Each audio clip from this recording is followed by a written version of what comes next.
नमस्कार, मी श्रीकांत उमरीकर. आपण पाहतात ॲनलायझर. लाईक करा, शेअर करा, सबस्क्राईब करा.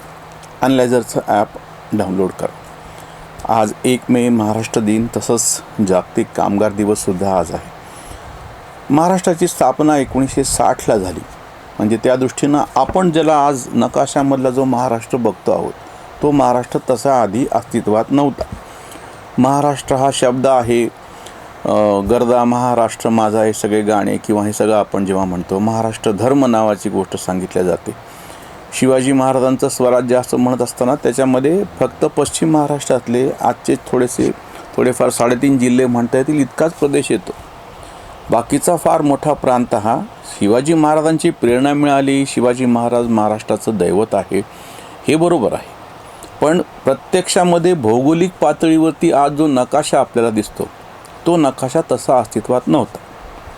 दुसरी, आज 1 मेच्या निमित्तानं समजून घ्यायची गोष्ट अशी आहे की जे काँग्रेसवाले आज किंवा जे सगळे पुरोगामी काँग्रेसच्या नादाला लागतात, मांडीला मांडी लावून बसलेले असतात, त्यांनी ह्याचं उत्तर द्यावं की संयुक्त महाराष्ट्राच्या चळवळीमध्ये काँग्रेस कुठं होता. उलट काँग्रेसचा विरोध होता. अख्खीच्या अख्खी चळवळ महाराष्ट्र, मुंबईसह संयुक्त महाराष्ट्र स्थापन झाला पाहिजे, ही सगळीच्या सगळी चळवळ. तेव्हाचे सगळे विरोधी पक्ष, त्याच्यामध्ये आंबेडकरवादी आले, त्याच्यामध्ये डावे उजवे कम्युनिस्ट आले. डावे उजवे तेव्हा भेदच झालेला नव्हता, एकच होते. समाजवादी पक्षाचे चक्र त्याच्यामध्ये आले. त्याच्यामध्ये शेतकरी कामगार पक्ष होता तेव्हाचा, तो आला. तेव्हाचा जनसंघ आला. सगळे आले. सगळ्यांनी मिळून संयुक्त महाराष्ट्राचा लढा लढलेला होता. 107 हुतात्मे शहीद झाले होते. मोरारजी देसाईसारखे मुख्यमंत्री, ज्याला गिरणारचं गिधाड असं आचार्य आत्रे म्हणायचे, किंवा सका पाटील, हे काँग्रेसचे तेव्हाचे वजनदार असे नेते, ज्यांना सगळ्यांना मुंबई आणि गुजरात, महागुजरात असं होतं ते मधल्या काळात. तर गुजरात तुटू द्यायचा नव्हता म्हणा, किंवा मुंबई तिकडे नेऊन घालायची होती घशामध्ये, जे काय आरोप असतील ते. तर त्या नामदार सका पाटीलला नेहमी आचार्य आत्रे नासका पाटील असे लिहायचे.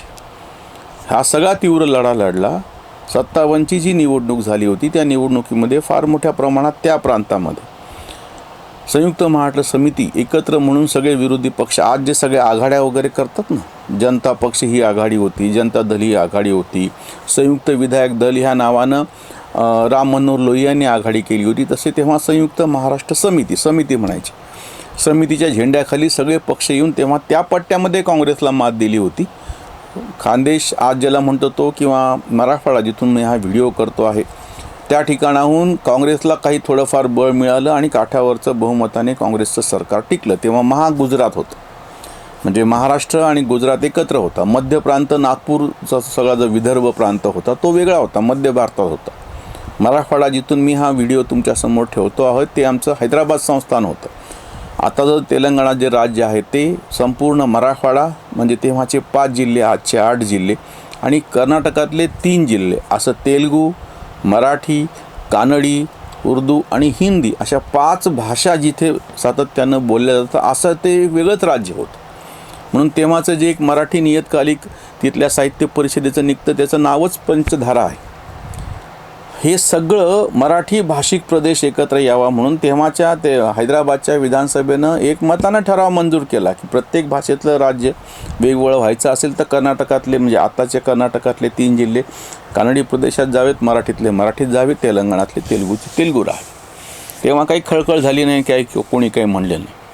पण काँग्रेसचा त्याला विरोध होता. बहुभाषिकतेचं धोरण ठेवावं असं नेहरूंचं म्हणणं होतं. काँग्रेसचं म्हणजे महाराष्ट्रापेक्षा नेहरू मोठे, यशवंतराव चव्हाणांचं वाक्य, इतकी व्यक्तिपूजेचं स्तोम तेव्हा काँग्रेसमध्ये माजलेलं होतं. ज्या यशवंतरावांची स्तुती आज करतात, महाराष्ट्राचा मंगल कलश यशवंतरावांनी आणला. कसं काय यशवंतरावांनी आणला? काँग्रेसचाच विरोध होता. प्रचंड आंदोलन केलं बाकीच्यांनी, म्हणून महाराष्ट्राची निर्मिती झाली. हा जो महाराष्ट्र दिसतोय, भले त्याचे पहिले मुख्यमंत्रीपदी यशवंतरावच बसले होते, कारण काँग्रेसचं बहुमत होतं म्हणून, पण त्यांचा विरोध होता, ही तर गोष्ट सत्य. आज 1 मे महाराष्ट्र दिन. महाराष्ट्राच्या स्थापनेला तुम्ही बघा, आता 1960ची स्थापना आहे, 66 वर्ष पूर्ण होत आहेत. ह्या सगळ्या काळामध्ये मुंबई महाराष्ट्रापासून तोडण्याचा डाव आहे, आणि बाकी सगळं जेव्हा उद्धव ठाकरे बोंबा मारायची, आत्ताच्याही निवडणुकांमध्ये मी तो विरोधाभास तुमच्यासमोर मुद्दाम ठेवतो. ज्या जनसंघाने तेव्हा संयुक्त महाराष्ट्र समितीचा एक भाग म्हणून निवडणुका लढवल्या, आंदोलन केलं, चळवळी केल्या आणि त्या कोणाच्या विरोधात? काँग्रेसच्या विरोधात. त्याच काँग्रेसच्या गळ्यात गळे घालून, त्याच काँग्रेसच्या मांडीवर बसून उद्धव ठाकरे मुख्यमंत्रीपद उपभोगणार. त्याच काँग्रेसचं छकलं पडलेल्या राष्ट्रवादी काँग्रेसच्या बरोबर जाणार. शरद पवार तेव्हा तर म्हणजे हे सगळे काँग्रेसवाले होते. ज्या काँग्रेसनी संयुक्त महाराष्ट्राच्या निर्मितीला विरोध केला त्याच्याबरोबर हे सगळे होते. आणि आता त्या काँग्रेसच्याच बरोबर जाऊन मुंबई ही महाराष्ट्रापासून तोडण्याचा डाव हे कोणाच्या नावानं बंबा मारायला? भाजपच्या नावानं बंबा मारायला, मोदी अमित शहाच्या नावानं बंबा मारायला. खरं तर मुंबई ही महाराष्ट्रापासून तोडणे वगैरे असं करत बसणे अशी भाषा करण्याच्या पेक्षा आज 1 मेच्या निमित्तानं आमचं तर अजून म्हणणं आहे की प्रशासनाच्या दृष्टीनं महाराष्ट्राची 1-2 नाही 5 वेगवेगळी राज्य झाली पाहिजे. विदर्भ वेगळा झाला पाहिजे, मराठवाडा वेगळा झाला पाहिजे, उत्तर महाराष्ट्र वेगळा झाला पाहिजे, पश्चिम महाराष्ट्र वेगळा झाला पाहिजे. मुंबई हा स्वतंत्रपणे एक प्रदेश, कारण की त्याची एवढी मोठी लोकसंख्या आणि त्याचं सगळं नियोजन.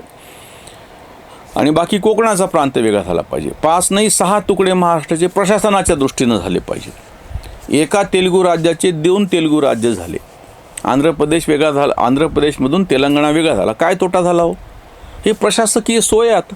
आज महाराष्ट्राच्या दिनी 107 हुतात्मे झाले होते, तेव्हाची ती परिस्थिती. आणि त्याच्यानंतर आता हे सगळ्या ज्या काही तुम्ही कृत्रिम अशा सीमा राज्यांच्या करून ठेवलेल्या आहेत त्या सगळ्या पार पाडून, त्या सगळ्या ओलांडून 1 nation 1 tax, 1 nation 1 policy, 1 nation 1 GST अशा कितीतरी गोष्टी, 1 नेशन 1 रेल्वे, 1 नेशन 1 दूर म्हणजे BSNL वगैरेची पॉलिसी, 1 नेशन 1 ग्रीड ऊर्जेसाठी. आता देशामध्ये आत्ताचीच गोष्ट आहे 260 गीगावॅट इतक्या सगळ्यात पीकला हायेस्ट सगळ्यात जास्त विजेची मागणी नोंदवल्या गेली. तरीही संपूर्ण देशभरामध्ये कुठेही मेजर ट्रिपिंग झालं नाही. हे सगळं चालू असताना आज 1 मेच्या निमित्ताने महाराष्ट्रामध्ये सुद्धा प्रचंड मोठ्या प्रमाणात विजेची मागणी वाढलेली. आत्ता 2 संच बंद आहेत म्हणून निगेटिव्ह बातम्या काही वर्तमानपत्र आवर्जून लावतायत, ती गोष्ट वेगळी. महाराष्ट्र अख्ख्या संपूर्ण देशाला दिशा देण्याचं काम करणारं असं राज्य आहे.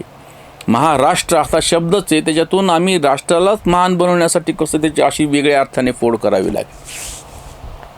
त्यावेळी मी आवर्जून ही मागणी समोर ठेवतो आहे आज 1 मेच्या निमित्तानं. केवळ महाराष्ट्रच नव्हे, संपूर्ण भारतभर छोट्या राज्यांची निर्मिती हा जो विषय स्वतः भाजपनीच आधी हातात घेतला होता आणि आता तो बासनात बांधून ठेवलेला आहे, बाजूला टाकलेला आहे.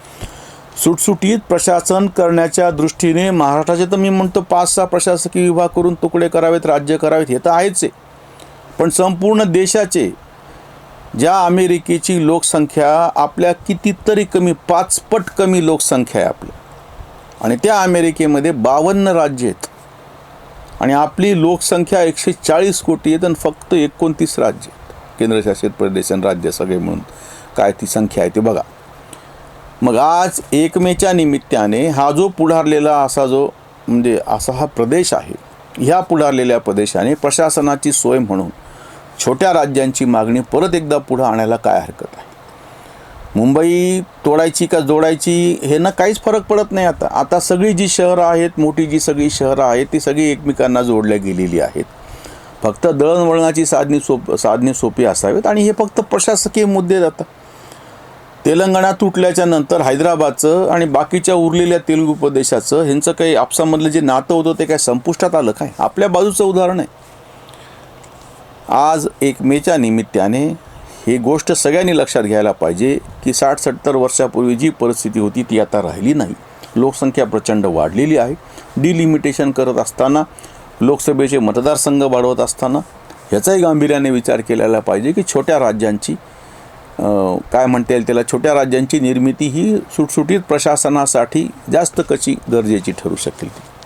महाराष्ट्र दिनानिमित्तची उसंतवाणी. माझा महाराष्ट्र धन्य त्याची कळा, देशात आगळा सर्वांहून. माझा महाराष्ट्र वाहे गोदावरी, पाण्यात चव खरी अमृताची. माझा महाराष्ट्र ज्ञानातुकयाचा, घडविला साचा त्यांनीच. माझा महाराष्ट्र भूमी शिवबांची, आणिक सत्वाची जाणीव सत्वाची दिली त्यांनी. माझा महाराष्ट्र किल्ले आणि लेणी, मंदिरे देखणी अप्रतिम. माझा महाराष्ट्र इथे सह्यकडा, धाडसाचा धाडा शिकवितो. माझा महाराष्ट्र विठ्ठल देवता, भवानी ही माता कांत म्हणे, भवानी ही माता कांत म्हणे. खरं तर गोदावरीचं एक उदाहरण समजून घेण्यासारखे. महाराष्ट्रात ती नदी उगम पावते, उत्तर महाराष्ट्रातून मराठवाड्यामध्ये येते, मराठवाड्यातून ती तेलंगणात जाऊन मिसळते, नंतर आंध्र प्रदेशमधून समुद्रमार्गे जाते. या नदीचं नियोजन करायचं असेल तर राज्याप्रमाणे करता येत नाही, नदी खोरेप्रमाणे करावं लागतं. विजेचं तर मी तुम्हाला उदाहरण सांगितलं की देश पातळीवरती करावं लागतं. GST प्रमाणे सगळा देश आता टॅक्स म्हणजे कर संकलनासाठी एकच झालेला आहे. आता रस्त्यांच्या बाबतीमध्ये मोठे रस्ते उभारत असताना राज्यांच्या किंवा प्रदेशाच्या सीमा लक्षात घेऊन काही उपयोग नाही. राष्ट्रीय महामार्ग म्हणत असताना ते कितीतरी राज्यातून जातो, रेल्वेचे महामार्ग कितीतरी राज्यातून जातात, असे कितीतरी गोष्टी येतात. संपूर्ण भारत एक बाजारपेठ करायची असेल तर आपल्याला ह्या ज्या राज्यांच्या सीमा आपण म्हणतो त्या फक्त एक प्रशासनाची सोय आहे. म्हणून उदाहरण मी बाजूच्या तेलंगणाचं दिलं की तेलंगणा वेगळं झाल्याच्या नंतर तेलुगू अस्मितेला काही धक्का पोहोचला का? उलट तेलुगू 2 राज्य तयार झाली, हिंदी तर 3-4 राज्य आहेत. त्याप्रमाणे 1 मेच्या निमित्ताने महाराष्ट्राने छोटी राज्य हा विषय समोर लावून धरावा, स्वतःहून उदाहरण समोर ठेवावं आणि संपूर्ण भारतभरामध्ये सुटसुटीत प्रशासन व्यवस्थेसाठी जी आवाढव्य मोठी राज्य आहेत, विशेषतः 5 राज्यांचा आकार फार मोठा आहे. मी तुम्हाला लोकसभेच्या जागांच्या अनुषंगानं सांगतो. उत्तर प्रदेश 80 जिथं जागा निवडून येतात. नंबर 2ला महाराष्ट्र आहे, 48 खासदार जिथं निवडून येतात. नंबर 3ला आता जिथे निवडणुका झाल्या तर पश्चिम बंगाल आहे, 40 खासदार आहेत, 42 खासदार आहेत. 4 नंबरला बिहार येतो, तिथे 40 खासदार आहेत आणि 5 नंबरला तमिळनाडू येतं, तिथे 39 खासदार आहेत. ही 5 राज्ये प्रचंड मोठी आहेत. ह्या 5 राज्यांचं सुटसुटीतपणे प्रशासनाच्या दृष्टीने विभाजन होणं आवश्यक आहे, ती काळाची गरज आहे. इथेच थांबूयात. धन्यवाद. स्वधर्म जागृतीचा विधायक बुरुज. Analyzer News.